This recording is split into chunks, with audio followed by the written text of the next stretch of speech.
მოგესალმებით, ჩემო ძვირფასო მეგობრებო, შერიფი უცხო ხაზია. როგორც იცით, ჩვენ და სამწუხაროდ სოფლიოში ძალიან ცუდად იცვლება გეოპოლიტიკური მოვლენები. ძალიან ახლოს ვართ მესამე მსოფლიო ომთან და ამ ბოლო პერიოდში, რომელიც ძირითადად გამოირჩევა მხოლოდ და მხოლოდ დაბომბვებით, ცეცხლითა და მუქარით, ძალიან აქტუალური გახდა ისევ ბიბლიური წინასწარმეტყველებები, მით უმეტეს, როდესაც საქმე ისრაელს ეხება, ხო?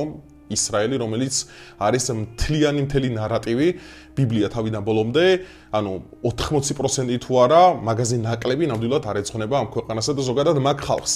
ასე რომ, ბოლო დღეებში ინტერნეტში გავრცელდა ძალიან ბევრი ინტერპრეტაციები, მოსაზრებები, ზოგი თეოლოგობდა, ზოგი იმაშობოდა და ანუ გადავწყვიტე, რახან მე ხა ძირითადად ბიბლიური ვიდეოებით მიცნობთ, რომელსაც წლობის წინ ვაკეთებდი, გადავწყვიტე, რომ ცოტა ხანი ეს პოლიტიკური და ფილოსოფიური უცხო გადავიყვანო ისევ თეოლოგიურ დისპუტში და განსაკუთრებით, რაც ყველაზე მთავარია და რაც ყველაზე მეტად თქვენ გიზიდავთ, ეს არის ბიბლიურად კონკრეტულად ის მუხლები, რომლებიც ეძღვნება მესამე მსოფლიო ომისა და კონკრეტულად ისრაელის საკითხს. მაინც ზუსტად ამოვიწერე ის მუხლები, ბიბლია დავარევოჩე თავიდან ბოლომდე, ასე ვთქვათ, ბოლო პერიოდში და ამოვიწერე ის მუხლები, რომელიც კონკრეტულად ეძღვნება ისრაელსა და დღევანდელ მსოფლიო სტრუქტურას. ნუ 100%-ით რა თქმა უნდა ეს ყველაფერი არა, მაგრამ ყველაზე ზუსტი, ყველაზე მიახლოებული თანამედროვე იმ პოლიტიკურ და გეოპოლიტიკურ მოვლენებს, რისთვისაც ჩვენ უნდა მზად ვიყოთ. ასე რომ, დაალაიქეთ ვიდეო, გამოიწერეთ არხი, გაუზიარეთ მეგობრებს და რაც ყველაზე მთავარია, გამომყევით სხვადასხვა სოციალურ ქსელებში, აქ მეორე პოდკასტების არხი, ასევე თუ გინდათ არხს განვითარებაში დაეხმაროთ, გააკეთეთ დონაცია, გააკეთეთ შემოწირულობა და მოკლედ, თავიდან ბოლომდე კარგად მომისმინეთ.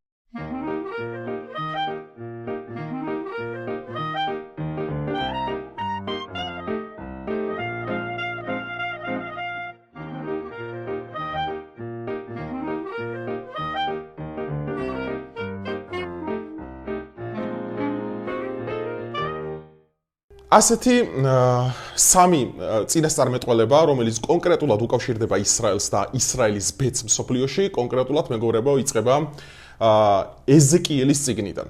და მე მინდა თქვენ სანამ ამ წინასწარმეტყველებზე გადავალთ, ზოგადად მიმოხილვა განახოთ, ვინ იყო ეზეკიელი, ვინ იყო ზაქარია და ნუ აქ არის გამოცხადება ახდენის ამ ესე ვთქვათ, მთლიანი ამ აპოკალიპტური ნარატივის მთლიანად ერთ სივრცეში გაშვებას, ხო, რომელიც სხვადასხვა დროში იწერება ბუნებრივად და ცოტა რთული გასაგებია, იმიტომ რომ გამოცხადება არის დაწერილი როგორც წარსულში, ასევე აწმყოში და ასევე მომავალში და ცოტა რთულია თუ აქ სერიოზული რელიგიური და თეოლოგიური ცოდნა ადამიანს არ გააჩნია.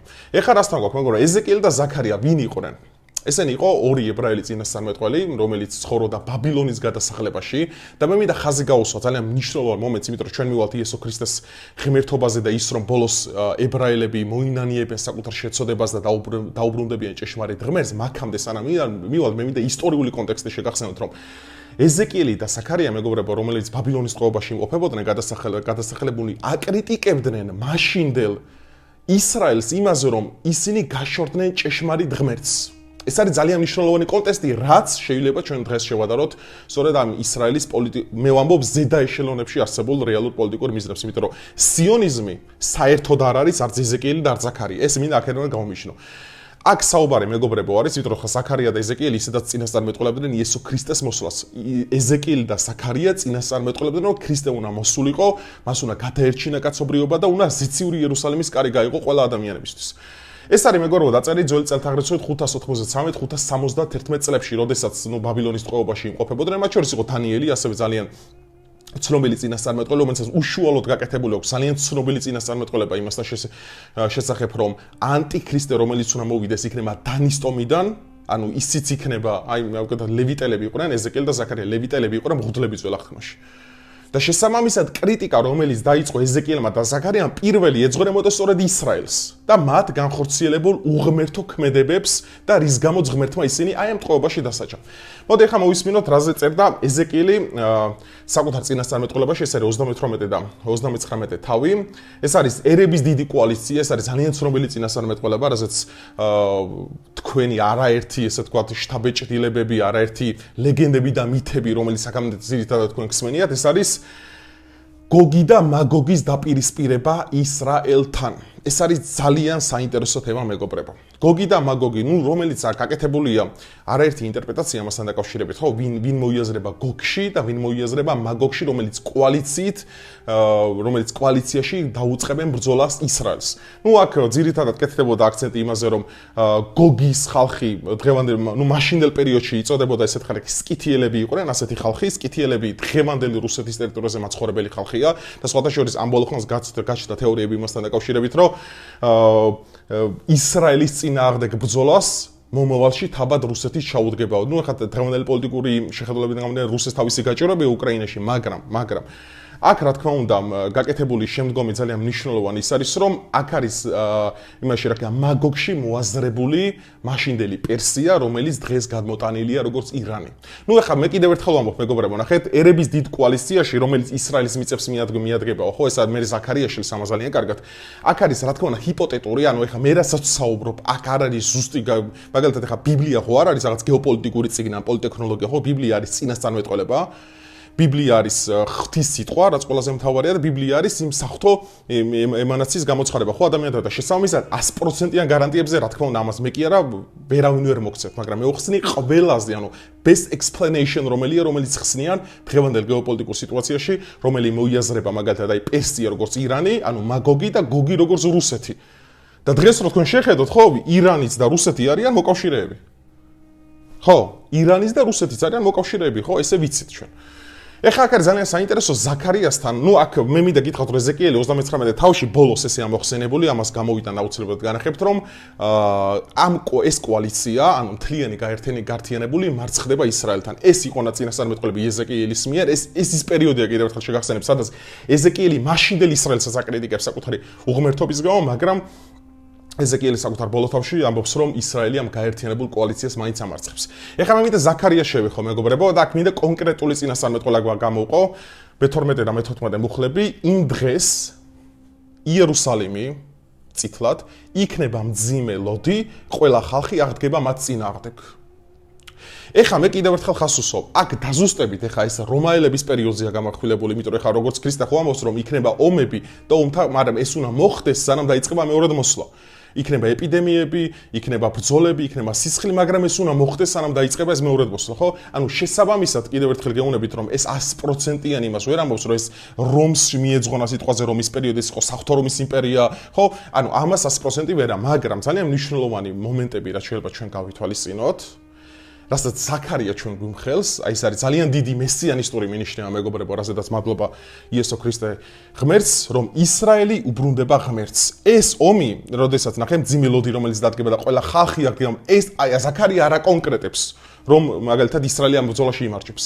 და აი აქ ყველაზე მთავარი მინიშნება, რასაც აი თლიანად ეს კონტექსტით, რომ ეხა მე ეს ყველაფერი ამოგიწერეთ, როგორ იცით, თეზისებით, იმისათვის რომ ეხა ბიბლია რო გადმომეღო, მაშინ უნდა მეკითხა თავიდან ბოლომდე და ეს ცოტა დაემსგავსებოდა თეოლოგიურ აკადემიურ მიდგომას, რაც ძალიან ბევრი ადამიანისთვის, ვინც ეხა ვერ ერკვევა ელემენტარში, ძალიან რთული იქნებოდა, ამიტომ თეზისება დაუყავი და თეზისებად განახებთ. ისრაელი უბრუნდება ღმერთს.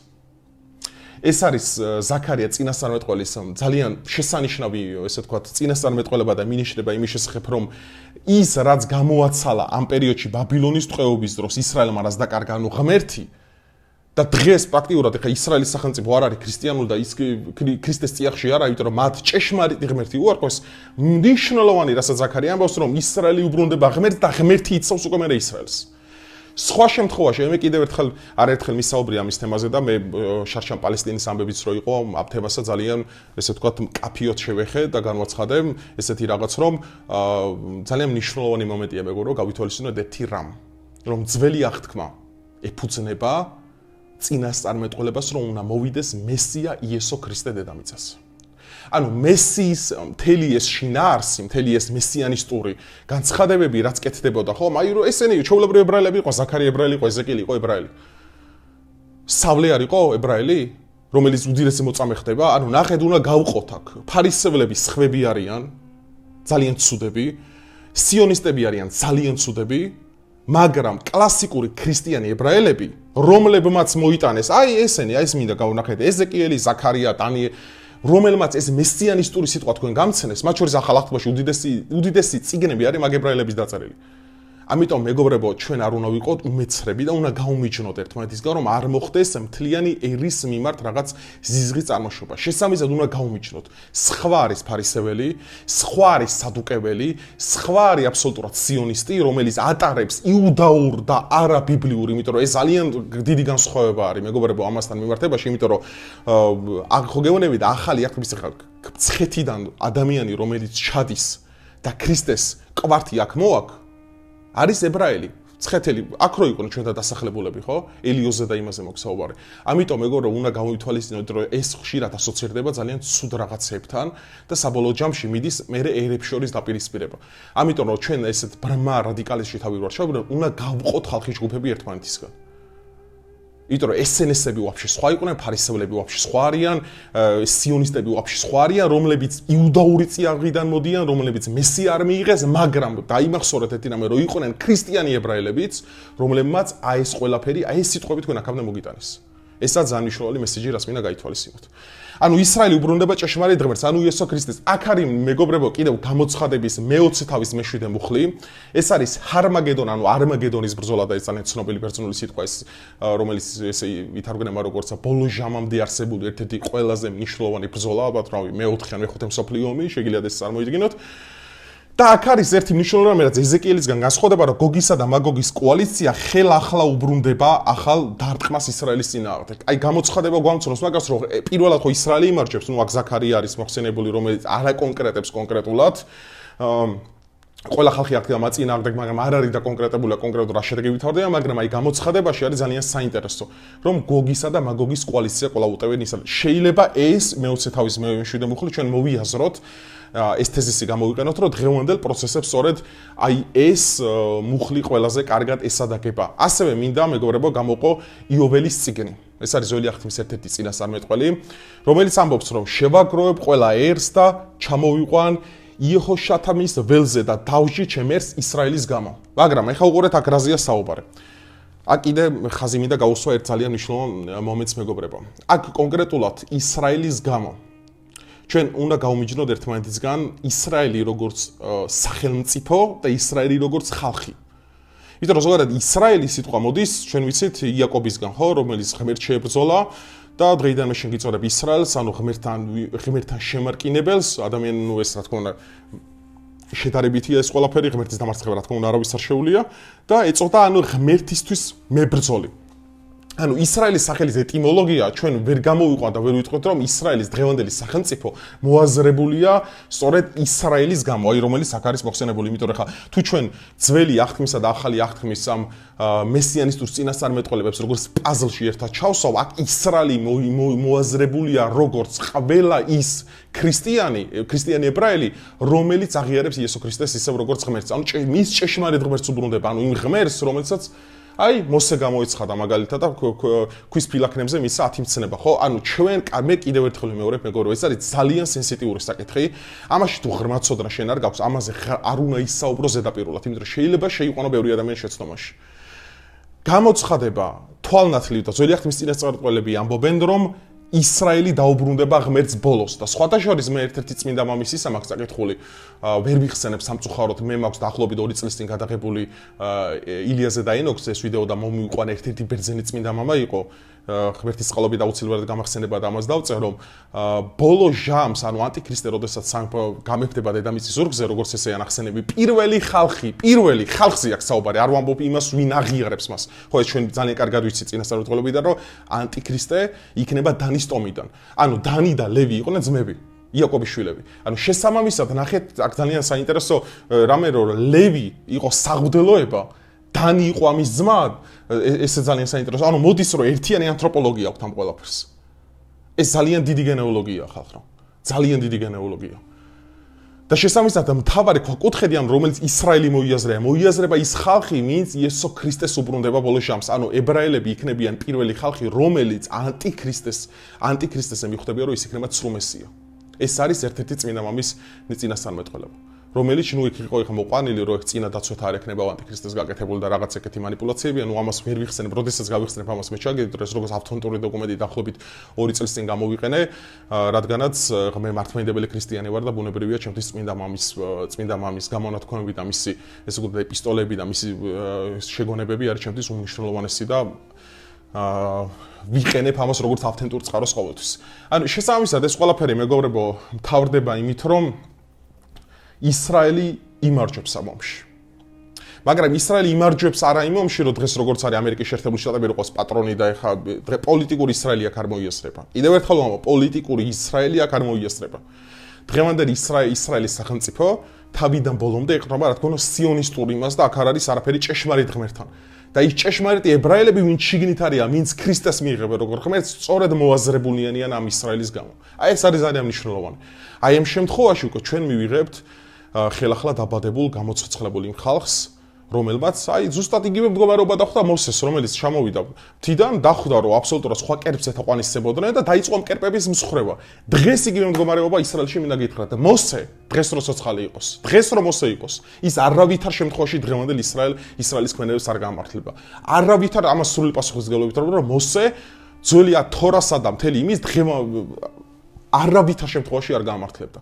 რადგანაც წინასწარმეტყველება, რომელსაც თავად მოსე ამზადებს, ხო, რომ ქალწულისგან წამომდგარი გველს თავს გაუჭეჭყავს, აქ მოაზრებულია იესო ქრისტე. იმაზე ვიზედაც მოსე საუბრობდა, ეს იყო ქრისტე.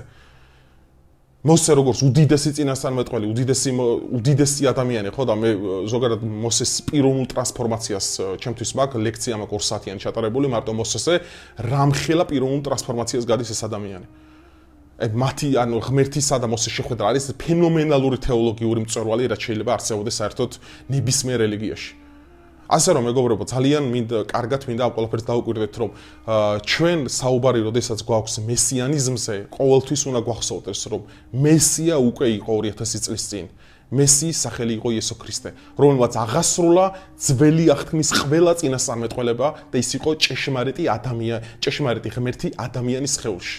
აი ეს არის უმნიშვნელოვანეს. შენ თუ ეხა ძალიან ბევრი ადამიანის განსვენ ეგეთ, შენ თუ ამის არ გჯერა, ხო, ანუ მაშინ საერთოდ უნდა დაიბიწყრო ქრისტიანი ხარ და მართლმადიდებელი.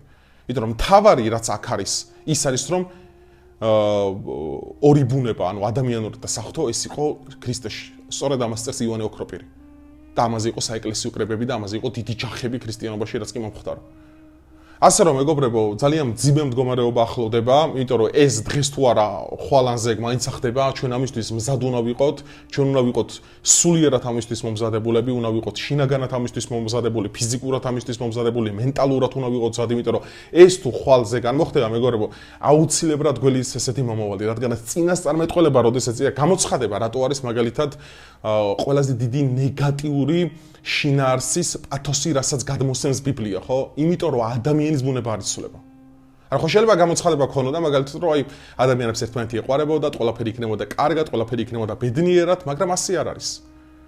სინამდვილეში ადამიანები ხოცვას ვაგრძელებთ, ადამიანები სხვის წამებას ვაგრძელებთ და ადამიანები ღვთისგმობას ვაგრძელებთ, რაც არის ძალიან დიდი უბედურება.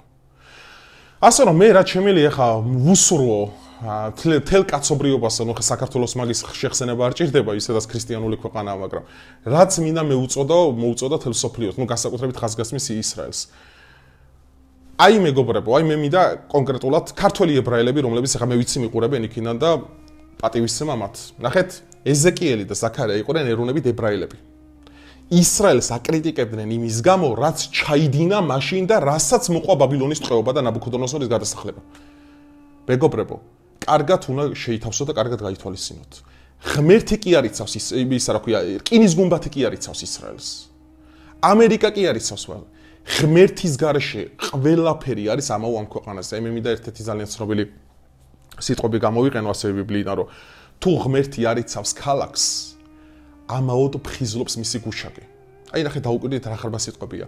თუ ღმერთი არ იცავს ქალაქს, შენ ამერიკა დაგიცაოს, შენ რკინის გუმბათი დაგიცაოს, შენ აბრაამსები დაგიცავენ, 75-მდე ამას არანაირი მნიშვნელობა არ გააჩნია. ღმერთის მადლის მიერ წყდება აბსოლუტურად ყველაფერი. და დღეს რაც ეხა ხდება, ანუ სახელმწიფოს დონეზე ვამბობ, ანუ მე ვამბობ უმაღლეს ეშელონებს ვეხები, ხო? ისრაელში დღეს რაც ხდება, ეს არის კატეგორიულად მიუღებელი და მე პირდაპირ ვამბობ, რომ მოსე ყოფილიყო ის დაგმობდა დღევანდელ ქმედებებს, რასაც ისრაელის სახელმწიფო პალესტინის მიმართულებით განსაკუთრებით ამხორციელებს ბოლო 2 წლის განმავლობაში. ეს სიმართლე უნდა ითქვას, რადგან ჩვენ როდესაც სიმართლეზე, ანუ იესო ქრისტეზე ვსაუბრობთ, ყველანაირი სიმართლე უნდა ითქვას.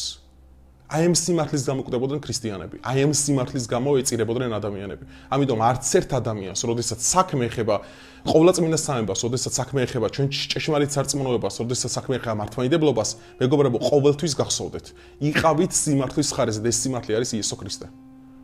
ამიტომ მე უსურვებ მაგ ებრაელ ხალხს ჭეშმარიტ ღმერთთან დაბრუნებას იესო ქრისტეს წინაშე და მე უსურვებ მთელ კაცობრიობას, რომ შეინანოს საკუთარი ცოდვები, რადგანაც ის მიწა, სადაც იესო ქრისტეს სისხლი დაიღვარა, რომელიც აბსოლუტურად უმიზეზოდ ყოველგვარი იუდაური სამართლის ნორმებითაც კი იყო მართალი და რომელსაც არასწორად მოეყარა ეს სამყარო, ის მიწა ვერასდროს ვერ გაიხარებს, მეგობრებო. სანამ არ ადგება მთლიერი და არ შეინანებს უფლის იესო ქრისტეს წინაშე. აი ეს არის ჩემი ძალიან გულწრფელი, ძალიან დიდი სიყვარულითა და ძალიან დიდი მოწიწებით ახსავსე მოწოდება აბსოლუტურად ყველა ხალხებისადმი მსოფლიოში. რადგან ეს ქრისტიანობა ამას გვასწავლის ჩვენ. ნახეთ, თავიდან ბოლომდე ისე ვიმჟელე ამ თემაზე. არც არავისთვის შეურაცხყოფა მიმიყენებია, არც არავის დამიცინია, ნახეთ, ახლანდელი უცხო გვერდზე გადავდე, რომელიცაც რავი პოლიტექნოლოგია და საერთოდ აკადემიას ყურადღებას აღარ აქცევს. დავაბრუნე ერთი ვიდეოთი ძველი უცხო და გადმოგეცით აი მაქსიმალური იმით რა ქვია სულიერი შემართებით ჩემი ჭეშმარიტი მოწოდება. მე დიდი იმედი მაქვს რომ ბევრი ადამიანი გადარჩება, მე დიდი იმედი მაქვს რომ ეს წინასწარმეტყველებები რა თქმა უნდა ახდეს და ძალიან დიდი სურვილი მექნება რომ ჩვენ ამ ყველაფერს ძალიან დიდი სიძლიერით უნდა დავხვდეთ. რადგან ჩვენი მეორედ მოსვლა და ჩვენი ესე ვთქვათ ანტიქრისტეს ბოგინი ამ პლანეტაზე ხდება ჩვენი გარდაცვალების შემდგომ. თითოეული ჩვენი გარდაცვალება ამ ცხოვრებაში უკვე თავისთავად მოიაზრებს მეორედ მოსვლას. ამიტომ ყოველდღიურად მზად იყავით ღმერთთან შესახვედრად და ყოველდღიურად მზად იყავით აი ამ სცენარისთვის. ეს არის ჩვენი ქრისტიანების თავარი ვალი. რავი, თუ ფიქრობთ რომ ეს მსჯელობა ეხა ეს იყო ძირითადი წინასწარმეტყველება, რომელიც ისრაელსა და ომებს ეხებოდა, იმიტომ რომ თანარჩენის სხვები რაც იყო მეგობრებო, ეხა ის იყო დაპირისპირება ეხა ისრაელის მაშინდელ მტრებთან, ზოგი რომაელებთან, ზოგი სხვადასხვა სახელმწიფო ეგვიპტესთან და სხვადასხვა სახელმწიფოებთან, რომელიც კონკრეტულად იმ ისტორიულ დროს მოიაზრებს, მაგრამ ეს წინასწარმეტყველები ეზეკიელის ზაქარია და გამოცხადება კონკრეტულად ეძღვნება იმ ომს, რომელიც ხვალზე კან მასზე შეიძლება მოხდეს.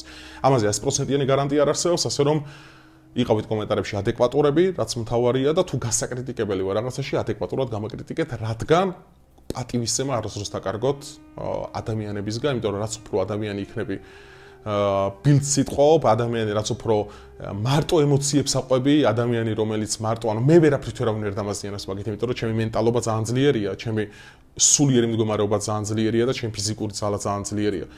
უბრალოდ საკუთარ თავში არწყვენს ადამიანი, რომელიც მხოლოდ და მხოლოდ რახან ეკრანის აქეთ მხარეს არც ჩანს და არც ისმის არაფერი, როგორია საკუთარ ეგოს სლის. სინამდვილეში მე მაგით ვერანაირ პრობლემას ვერ შემიქმნით.